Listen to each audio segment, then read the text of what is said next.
हे हे हे हे hello everyone. मेरा नाम है नमन और स्वागत करता हूं मैं आपका एक और नए लेक्चर में। आज के इस लेक्चर में हम अपना डिफ़िकल्ट लेवल थोड़ा सा और इंक्रीज करेंगे और देखेंगे कुछ और दिलचस्प क्वेश्चंस। शुरू करते हैं आज का पहले क्वेश्चन के साथ।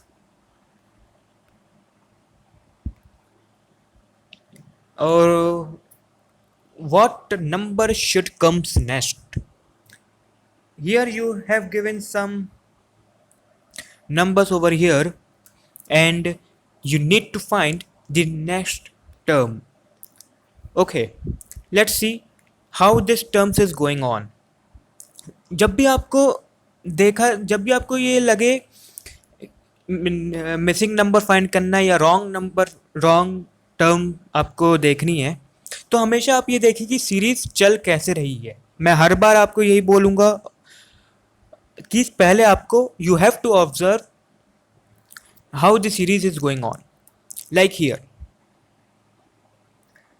सबसे पहले यहाँ पे देखिए इस सीरीज में 80, 10, 70, 15 एंड देन 60। ओके, उसके बाद का नंबर आपको बताना है। यहाँ पे अगर आप ऑब्जर्व करेंगे ना बहुत आराम से सीरीज को देखेंगे तो ये कैसा पैटर्न बना हुआ है। 80 से 70, देन 70 टू 60। एक नंबर स्किप करके देखिए। मतलब अगर आप सीरीज देखेंगे तो आपको ये प्रैक्टिस से होगा। जितने ज़्यादा क्वेश्चंस आप प्रैक्टिस करेंगे उतने ही कंसेप्ट डेवलप होंगे और 5 से 6 सेकंड्स में ऐसे क्वेश्चंस सॉल्व कर लेंगे, क्योंकि देखने से ही समझ में आ रहा है। 80 से 70, देन 70 से 60। Okay,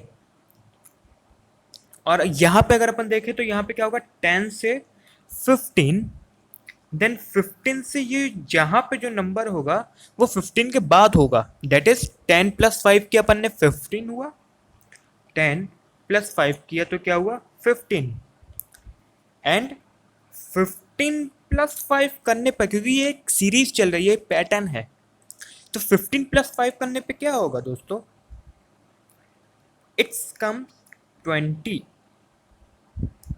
it come 20। okay, so your next term is 20। answer is correct। उम्मीद करता हूँ आपको ये क्वेश्चन समझ में आया होगा। चलिए बढ़ते हैं नेक्स्ट क्वेश्चन की तरफ।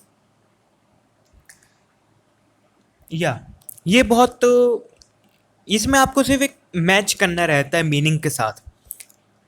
ऐसे क्वेश्चन भी एसएससी जेई और बाकी जो बैंकिंग या सारे एग्जाम्स पूछ रहे हैं आजकल, और ये हर कोई पेपर में आपको 6 से 7 क्वेश्चन इस टाइप के मिलेंगे ही मिलेंगे।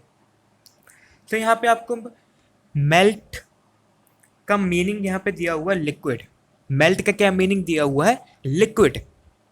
तो वहीं पे फ्रीज का क्या मीनिंग होगा, वहीं पे आपको फ्रीज का मीनिंग बताने का है। सॉरी, यहाँ पे आपको क्या फ्रीज का मीनिंग बताने का है। तो जैसे मेल्ट का टर्न हुआ है लिक्विड, तो यहाँ पे फ्रीज। अब देखिए यहाँ पे आपको दो ऑप्शन जो है वो कंफ्यूज करेंगे, वो है आइस एंड सॉलिड। अब देखिए मेल्ट मतलब क्या हुआ, पिघलना, और पिघल के वो क्या हुआ, लिक्विड हुआ। हम इसको ऐसे समझते हैं, ठीक है, कि मेल्ट मतलब क्या हुआ, पिघलना, और लिक्विड क्या होता है, और वो क्या हो जाएगा, लिक्विड हो जाएगा, बह जाएगा। ऐसे ही फ्रीज मतलब क्या हुआ, जमना। अब जमने को हम आइस भी बोल सकते हैं क्योंकि वो भी जमा हुआ है, और सॉलिड भी बोल सकते हैं क्योंकि वो भी एक ठोस सब्सटेंस बन चुका है। It is also a heavily solid. So अब कंफ्यूजन ये है कि अपन आइस को टिक करें या सॉलिड को टिक करें। मैं आपको यहाँ पे करेक्ट आंसर बता देता हूँ, it is solid. And the reason is that melt is turned into a state that is called liquid। okay, liquid is a state, we have only 3 states: solid, liquid and gas, only 3 states we have। so if liquid is here, that means we are talking about state। so freeze होने के बाद आपका जो component है वो क्या होगा, it become solid not ice, क्योंकि हम स्टेट की बात कर रहे हैं। आपको ये सेकेंड वर्ड वर्ड पे फोकस करना रहेगा, ठीक है। तो फ्रीज हो गए, कोई भी चीज़ क्या बनेगी, उसका कॉम्बिनेशन किससे जाएगा, सॉलिड के साथ। तो right answer is solid. Okay, अगर आपको कोई भी डाउट हो आप कमेंट क्वेश्चन में ज़रूर पूछिएगा, मैं हर एक को रिप्लाई करूँगा, इंडिविजुअली करूँगा। ओके, और कोशिश करूँगा कि अगले विजुअल लेक्चर में उस चीज़ को आपको शॉर्ट आउट करें, ठीक है। बढ़ते अगले क्वेश्चन की तरफ। ओके, यहाँ पे आपको एक डिफरेंट वर्ड फाइंड करना है, ऑड वन आउट जिसको हम नॉर्मली बोलते हैं। सो यहाँ पे ऑड वन आउट कैसे कि आपको इनमें से बताना है कि डिफरेंस क्या है इनमें, लायन, गोट, टोर्टोइज या फिर सेंटोर।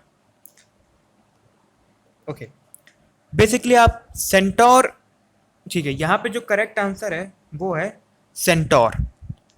अब ऐसा क्यों है, जैसे कि सेंटोर एक्चुअली जो ये थ्री आप देख रहे हैं ऊपर के, ये जो तीन हैं ये रियल लाइफ में एग्जिस्ट करते हैं, they are existing in real life, but this centaur is not exist, it is a imagination. ये एक इमेजिनेशन है, ये एक काल्पनिक है। सेंटोर एक ऐसा जानवर होता है जिसका आधा शरीर घोड़े का होता है और आधा अपर पार्ट जो बॉडी होती है वो इंसानों की होती है। ऐसे चीज़ों को हम, ऐसे बींग्स को हम सेंथौर बोलते हैं, जो कि एग्जिस्ट नहीं करता, ये एक काल्पनिक है। जैसे जलपरी है, मरमेड, ये भी एक काल्पनिक है। इसका क्वेश्चन आपको अगले वीडियो लेक्चर में जरूर मैं प्रोवाइड करूंगा इससे रिलेटेड, और उसके अकॉर्डिंग आपको एक इंटरेस्टिंग फैक्ट भी बताऊंगा, तो वो लेक्चर भी आप ज़रूर देखिएगा। तो जैसे जलपरी है और स्फिनिक्स है, स्फिनिक्स एक ऐसा क्रिएचर इजिप्ट में जो कि आधा जानवर का है और आधा उसकी जो चेहरा है वो इंसानों जैसा है। तो ये कब सब काल्पनिक है, ये रियल लाइफ में एग्जिस्ट नहीं करती हैं। ओके, बढ़ते अगले क्वेश्चन की तरफ। सो इस क्वेश्चन का जो आंसर है वो क्या है, सेंथौर। ओके, बढ़ते अगले क्वेश्चन की तरफ। ओके, इस क्वेश्चन को हम डिस्कस करने वाले थे, मैंने आपको होमवर्क दिया था प्रीवियस लेक्चर में। सो आज हम इस क्वेश्चन को सॉल्व करेंगे और देखते हैं कि ऐसे क्वेश्चनों को आखिर किस तरीके से डील किया जाता है। सो बहुत आराम से इसको देखिएगा, और नहीं समझ में आए तो आप पॉज करके एक बार फिर से रिवाइंड कीजिएगा इस टाइम को। सो शुरू करते हैं इस क्वेश्चन को, ठीक है। हमेशा ऐसे क्वेश्चंस में आपको सिर्फ दो ही चीज़ें फॉलो करनी है, या तो अप टू डाउन देखना है या फिर लेफ्ट टू राइट देखना है। इसके अलावा सबसे पहले तो आपका यही एक मेन टास्क होना चाहिए, ठीक है, अप टू डाउन या फिर राइट टू लेफ्ट। उसके बाद आपको ये देखना कि बड़ी वैल्यूज किस कॉलम में है या किस रो में है। जैसे कि आप यहाँ पे देख रहे हैं, यहाँ पे बीच वाली रो में सबसे बड़ी वैल्यूज है, बाकी सब में आपको 3 4 5 4 ये सब दिखेगा, और बीच वाली जो वैल्यू यहाँ, बीच वाला जो कॉलम है यहाँ पे आपको बड़ी वैल्यूज दिख रही हैं, ठीक है। सो अब आपको एनी हाउ कुछ इस तरीके का कॉम्बिनेशन बनाना है इन रोज को लेकर कि वो सेंटर रो को फॉलो करे। अब समझिएगा मैं क्या बोल रहा हूँ। लाइक 3, अगर मैं इस रो को लूँ और इस रो को लूँ और ये बीच वाली रो लाने की कोशिश करूँ, ठीक है, कि ये 15 आखिर आया कैसे है, ये 38 आखिर आया कैसे है। उसी तरीके से हम इस क्वेश्चन मार्क की वैल्यू भी क्या कर लेंगे, फाइंड आउट कर लेंगे। और ये बहुत इंटरेस्टिंग क्वेश्चंस होते हैं, इनमें बहुत मज़ा आता है सॉल्व करने में। अब देखिए, जैसे कि अगर मैं इन दोनों कॉलम को लूँ तो 3 × 4 क्या होता है, 12, ये होता है 12 होता है।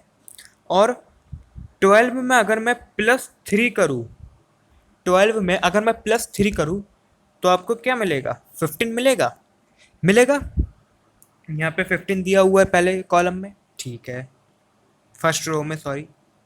ओके, अब अगेन मैं देखूँ तो 7 × 5 क्या होता है, इट बिकम 35, 35 हुआ। एंड 35 में अगर मैं प्लस 3 कर दूँ, 35 में अगर मैं प्लस 3 कर दूँ, जैसे मैंने पहले किया था कि 3 इंटू 4 इक्वल्स 12 एंड प्लस 3 किया तो 15 हुआ। ऐसे ही मैं प्लस 3 करूँगा तो यहाँ पे कितना होगा, 38 होगा जो कि आपको यहाँ पे बीच में दिया हुआ है। ठीक, अब इसी तरीके से सेम इसी तरीके से 3 इंटू 5 करने पर it becomes 15 and if I add 3 over here it become 18। क्या होगा दोस्तों यहाँ पे 18। तो ऑप्शन में आपको यहाँ पे दिख रहा है option B is your correct answer. तो आपको इस तरीके से सॉल्व करना है और ये आपको प्रैक्टिस करेंगे अपने आप, ये कंसेप्ट आपके डेवलप होंगे। और मेनली मुश्किल से ये हार्डली 15 सेकेंड्स बस लेते हैं ऐसे क्वेश्चंस, इससे ज़्यादा आपको टाइम लगेगा ही नहीं। यानी कि आप 30 मिनट में कम से कम 50 क्वेश्चन तो कर ही लेंगे।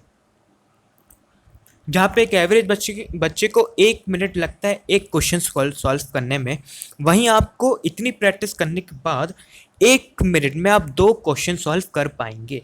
तो ये सिर्फ प्रैक्टिस से होगा और कुछ भी नहीं है इसमें। सिर्फ ये इट्स अ चाइल्ड्स प्ले, यूँ नहीं बोलते ना बच्चों का खेल है ये, तो ये वही है, इट्स अ चाइल्ड प्ले। चलिए आगे बढ़ते हैं। ओके, ये आपका एक होमवर्क क्वेश्चन है, इसका जवाब आपको पार्ट 4 में दिया जाएगा।